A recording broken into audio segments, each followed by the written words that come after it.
Hi guys, welcome back. It's Nadine. So, I don't know if any of you parents are guilty of this, but I'm guilty of it. Have you been treating this whole school out thing like a vacation?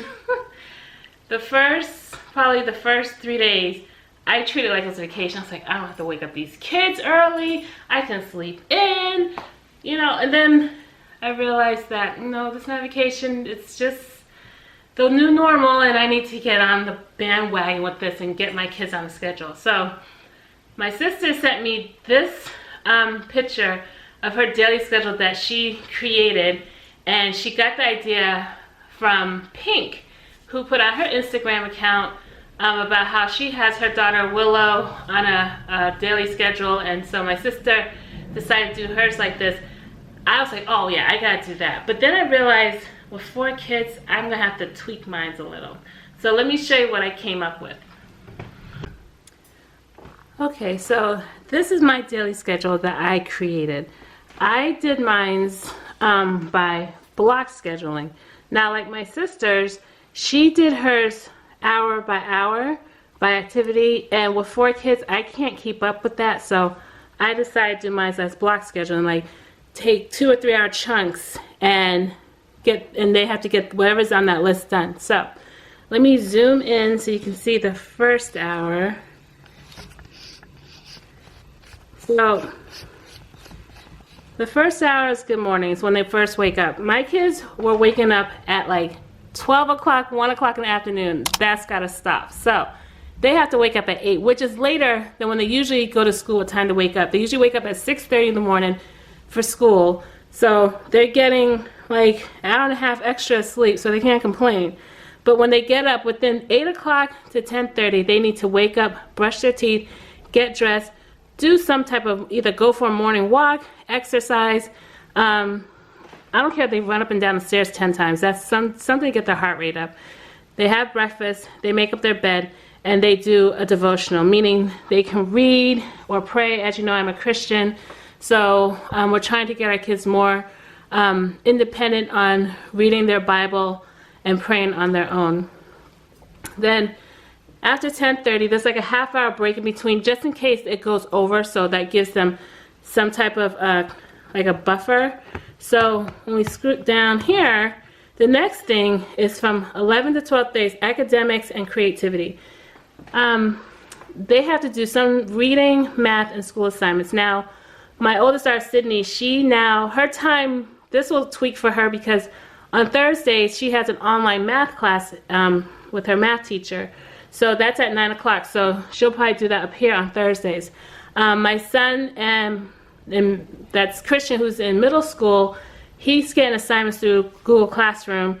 And my other two, let me see, London, who's in 4th grade, she's got a packet that she has to do a sheet every day.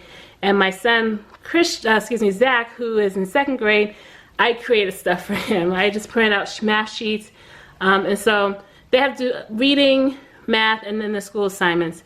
Once all this is done, then they can do something creative: drawing, writing, arts and crafts, Legos, board games, just to give them an example of what they want to do. Because currently, right now, my kids are on the Xbox, Netflix, Fortnite, any type of thing you can find out that deals with devices, they're on it. So I have to cut that out. So this is their academic schedule.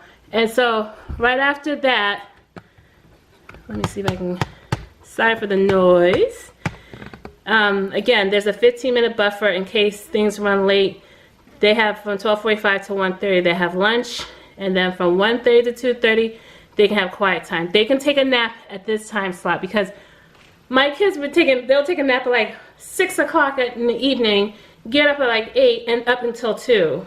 And so I had to stop that. So if they want to take a nap, they can take a nap here. 1 hour. I will wake them up. I will not let them sleep over because it affects their sleep schedule. So if they don't want to take a nap, they can read or work independently. Unfortunately, I don't have any. I just cleaned out my office and the bookcase, and there was a lot of books my kids weren't reading, because I usually get their books now from the library, but since the library is closed, they will be on their Kindles with our library, and they can read books like that. So that's going to be from 1:30 to 2:30. And then as we go further down, they have chores. excuse me, from 2:45 to 3:15. Again, 15-minute cushion just in case, you know, they want to finish something or they're running behind. But here they have to clean their room.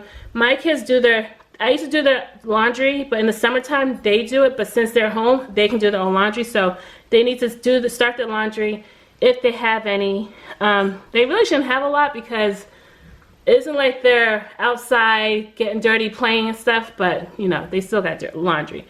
They also have to clean the common areas. In my house, it's the living room, the dining room, the computer area, the foyer, and the kitchen. The kitchen's more my domain. I usually take care of that, but if there's dishes in the sink, I will have them clean it. But all these other areas, they're going to clean up. And so that is the next thing they need to do. So let me just scroll down. Okay, so now from 3:15 to 5 o'clock, they have free time. They can do whatever they want. They can get on the Xbox, they can get on the computer and read, they can watch a movie.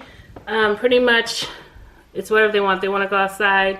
They have to stay in the backyard, obviously, and can't be going all over the place because, like, my son, he's like a social butterfly when it comes to his friends, and he really wants to hang out. So he's been trying to find ways to go out and hang out with his friends. I'm like, nope, you gotta stay inside or you can go to the backyard. So from 3:15 to 5, they can do whatever they want. From 5 to 5:45, we try to have a family devotional. When they were going to school, we try to have a quick one in the morning before they go to school, but sometimes if we're running late, it doesn't happen. But now that we have the time to schedule it until school does reopen, we will start having our family devotional. Then from 6 to 7, we will have dinner. Then from 7 to 7:15 is reset the house. Basically, do a quick tidy up, pick up stuff, put things away, clean up after dinner, just get the house back in order so it can be a great start for the next day. And then from 7:30 to 9 o'clock is free time and bedtime, meaning they need to start winding down, get ready for bed. Once they get ready for bed, meaning if they have to take a shower, just put things away, whatever it may be, then they can watch TV. No, my kids, they want to play on the Xbox, but I don't know, just depends on the day, I'll see. But by 9 o'clock, they need to be in bed. I know this is, some people probably thinking, well, you know, why have a schedule, you know, but with 4 kids and all that they're going through, they need to be on a schedule.